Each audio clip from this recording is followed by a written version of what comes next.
جھاڑ پھونک کرتے تھے تو اللہ کے نبی صلی اللہ علیہ وسلم نے فرمایا اعرضوا علی رقاکم، اپنے اس جو جھاڑ پھونک پڑھتے ہو اس کو ہمارے اوپر پیش کرو، پڑھو کیسے تم علاج کرتے تھے۔ تو کہتے ہیں کہ آپ صلی اللہ علیہ وسلم نے فرمایا کہ اگر شرکیہ کلمات نہ ہو تو کوئی حرج نہیں ہے، شرکیہ کلمات نہیں ہونے چاہیے، ٹھیک ہے۔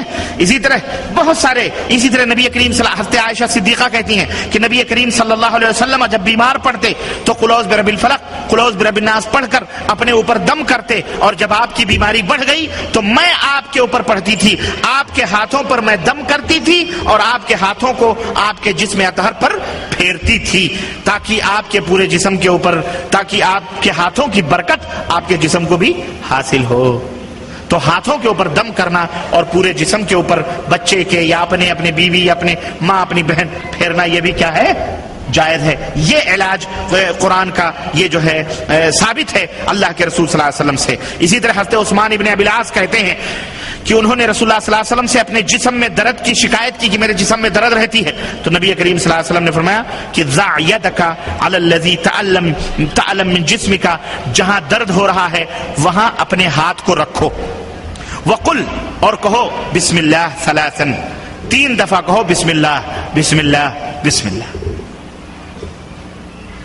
ہاں، جہاں درد ہو رہا ہے وہاں ہاتھ رکھو اور کیا کہو؟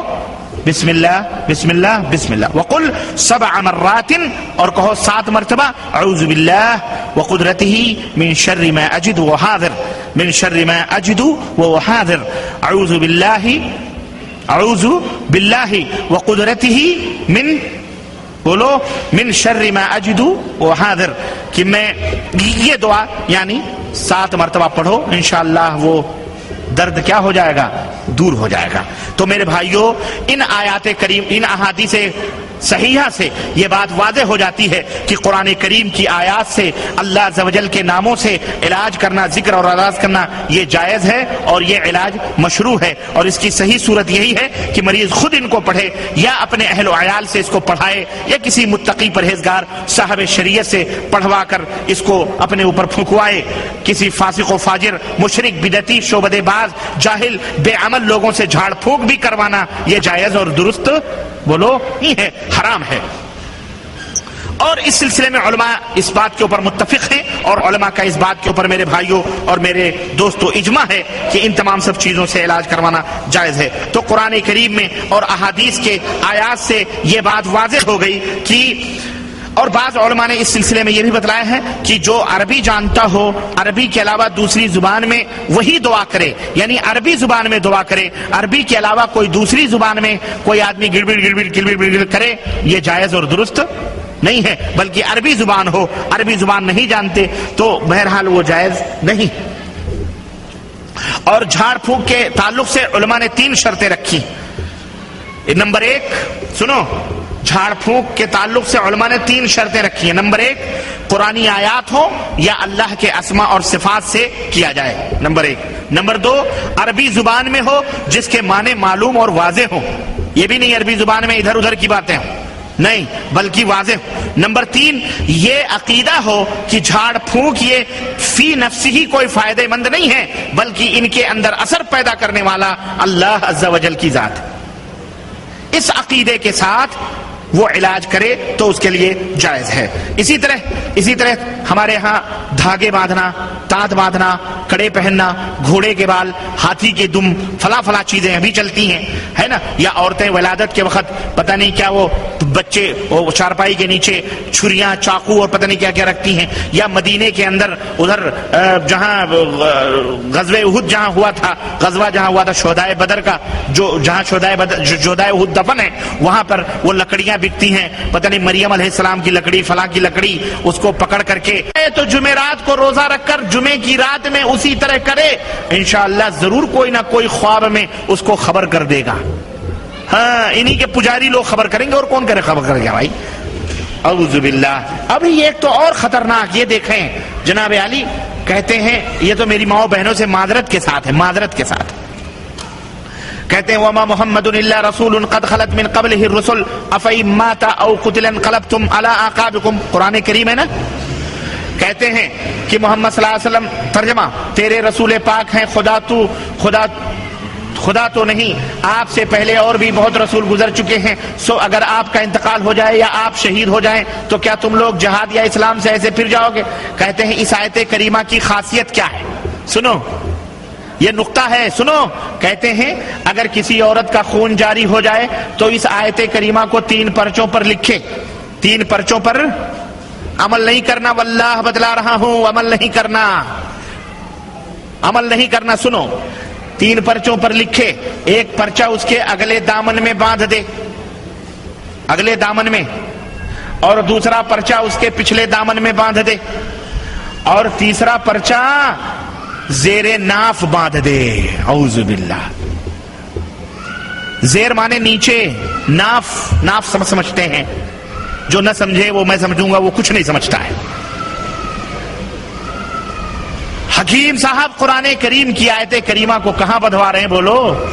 ناف کے، اسے کثرت خون ہے، اس کے خون آ رہے ہیں، یہ کیا ہے؟ یہ اسلام ہے؟ بولو مسلمانوں، یہ قرآن کی توہین نہیں ہے۔ زبان کھولو، زبان، ڈرو مت،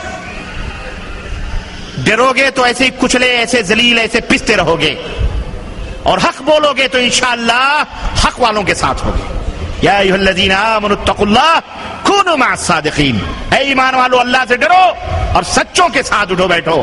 مکار عیاروں کے ساتھ اٹھنا بیٹھنا تمہارے لیے حرام ہے، جائز نہیں، ایک نہیں سینکڑوں۔ اور قرآن کی بات آئی ہے، یہ بھی حکیم الامت اشرف علی صاحب تھانوی کی کتاب ہے اصلاحی نصاب۔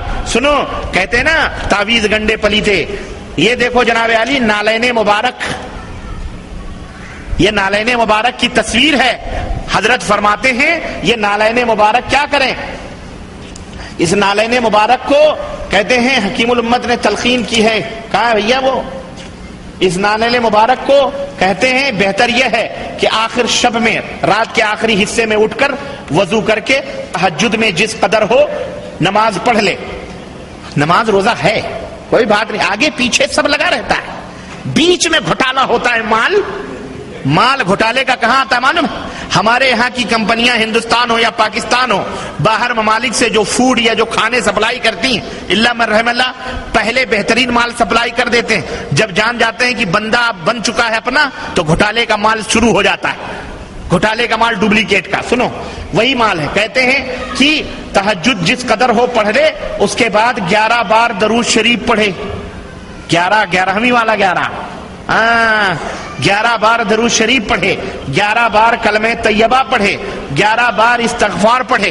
چلو گنتی کا کوئی مطلب نہیں ہے، لیکن کم از کم یہ اچھی چیزیں ہیں، کلمہ پڑھنا، نماز پڑھنا، کوئی بات نہیں۔ اب آگے کیا بتلا رہے ہیں حکیم الامت؟ کہہ رہے ہیں کہ اس نقشے کو، کون سے نقشے کو؟ یہ نقشہ کرے غیر گر بت کی پوجا تو کافر۔ اگر غیر بت بنا کر اپنے بزرگوں، اپنے دیوی سنتوں کا مورتی بنا کر پوجے تو وہ کافر ہے، مگر مومنوں پر کشادہ ہیں راہیں، عبادت کریں شوق سے جس کی چاہیں۔ یہ دیکھو، یہ نالین مصطفیٰ ہے، اور یہی نہیں بلکہ اور میں آپ کو بتاؤں، یہ نالین مصطفیٰ ہمارے ہرے ہرے پگڑی والے بیچارے کراچی شریف جناب الیاس قاری، وہ بھی بنائے ہوئے نا طوطے شاہ، ہاں یہ بھی نالین مصطفیٰ ہے، جو سر پہ رکھنے کو مل جائے نالے پاک حضور تو فخر سے کسے کی تاجدار ہم بھی ہیں۔ مدینہ مدینہ مدینہ مدینہ مدینہ مدینہ مدینہ مدینہ مدینہ مدینہ چلو تم مدینہ، مدینے کے دشمن۔ یہ دیکھو نالے پاک کے اوپر اس کا نقشہ ملے گا۔ ایک چھوٹی سی اور کتاب تھی وہ ادھر گئی، اس پہ بھی یہ نالین پاک کا جوتے کا